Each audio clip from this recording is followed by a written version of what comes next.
Good Wednesday afternoon, everybody. I'm meteorologist Tim Pandages and coming to you for our first preseason tropical update of the season, or of the year, really. It's May 18th, so we're not technically in the season yet. That starts June 1st.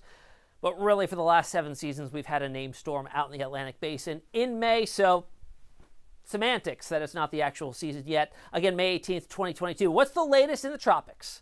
Well, currently there are no tropical systems in the Atlantic Basin, and the National Hurricane Center, with their 5-day outlook, says there won't be any development within that 5 days. So nothing to worry about out there. However, a CAG event, Central American Gyre event, looks likely over Central America. And what exactly does that mean? I'll show you in just a second. Here's our tropical wave in question that the models have really been having a tough time on. If you remember, or you've seen on social media, the GFS model has been going bonkers with this thing developing into a formidable storm as it heads into the Gulf of Mexico.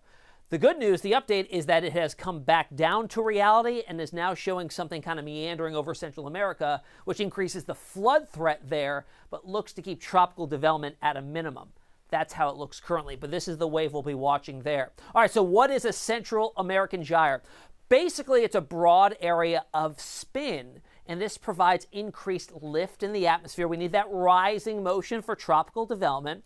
And this is normal this time of the year. It sets up over Central America anywhere from May, usually early in the season, like May, and then late in the season, October, November timeframe. And it's usually catalyst for very heavy rainfall over Central America and the increased flooding risk as well. This is what it generally looks like, a broad area of low pressure with some spin, and every now and then you get an area of spin that breaks off from it, and that could be a seed into a favorable environment to spark some tropical development. And you notice that wave there beginning to build into that gyre setup that's coming our way in the next couple of days. All right, here's a look at the latest runs of the models focused on middle to end of next week in the Gulf of Mexico. So here's the GFS.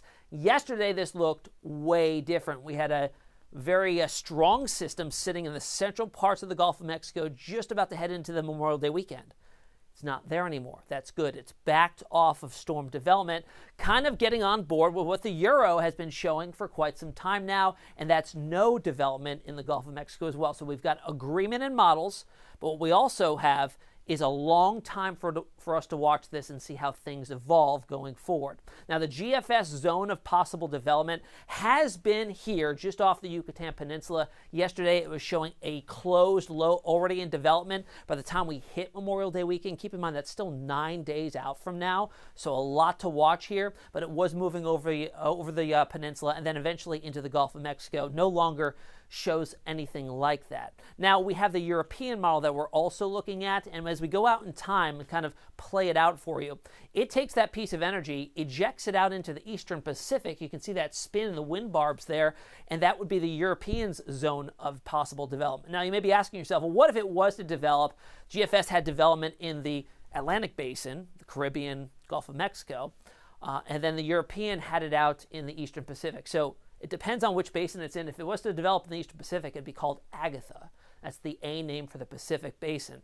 And if it was to develop in the Atlantic Basin, it would get the name of Alex. But all things being looked at here, it's likely there won't be a name system, at least out of this particular event here, stemming from this tropical wave that right now, as we look at it on infrared imagery, it's not all that weak looking. We've got some pretty tall convection going on there. The white colors indicates colder cloud tops, meaning it's more vertically built.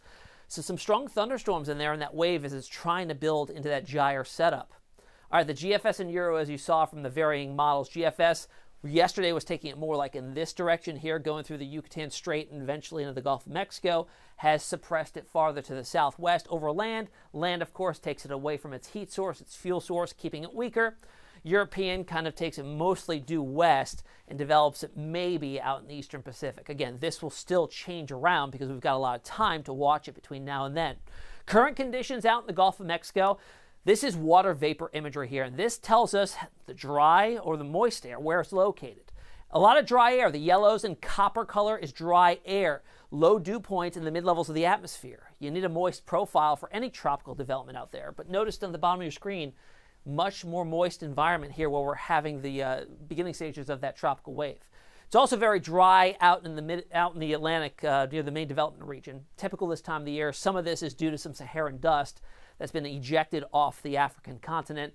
Climatologically favorable this time of the year, but also this dust plume is not all that impressive. So I don't think that if there was to be any tropical development, that this dust would be that major of an inhibiting factor because of the low concentrations. This is the middle of next week, and you can barely see any dust here. If there was higher concentrations, it would be much more dense of a yellow color. We don't really have that. However, a much more focused inhibiting factor is going to be wind shear. And if you've watched these videos in the past, wind shear is the main detriment to tropical development. Wind shear is a change in speed and direction with height. So you've got vertical systems that are hurricanes or tropical storms. They build vertically, right? When you get the wind that's stronger aloft, that blows the tops off of developing systems.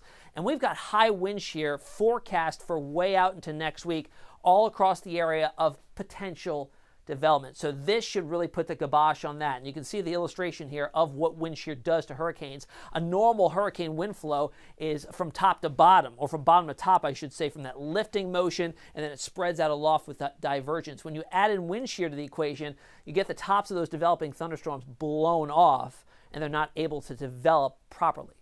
We do have, however, if this storm was to come together, say in a reality where it develops, and it passes the hurdles of the dry air, maybe there's extra dust in the atmosphere at that point, and also the wind shear maybe wanes for a bit.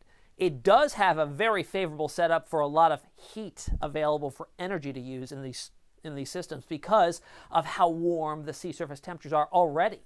In the mid to upper 80s, you need 80-degree sea surface temperatures for tropical genesis, and we've got that here. In fact, most of this is well above the seasonal averages. The anomalies here are approaching 5 degrees above where they should be, especially in the north and western Gulf of Mexico, so well above average in terms of sea surface temperatures.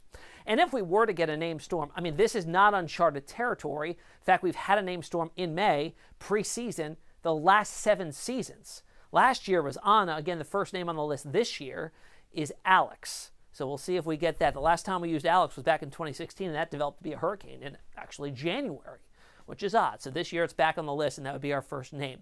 All right, now, even though all likelihood points to us not having a tropical system in the Gulf of Mexico, the CAG, the development of the Central American gyre, will force the monsoon trough, which is just a surge of moisture that's typically well to the south. It'll shove it a little farther north.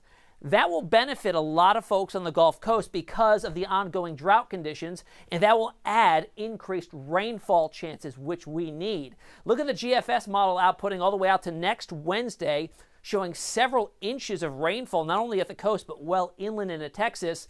And when you look at the most recent drought report, all of these areas could certainly use it. So that would be a nice side effect of the development of this CAG event, even if it doesn't spawn any tropical system. All right, so that's the latest out there. There's no named system likely in the next 5 days out in the Atlantic Basin. We've got about just under 2 weeks until the official start of the hurricane season.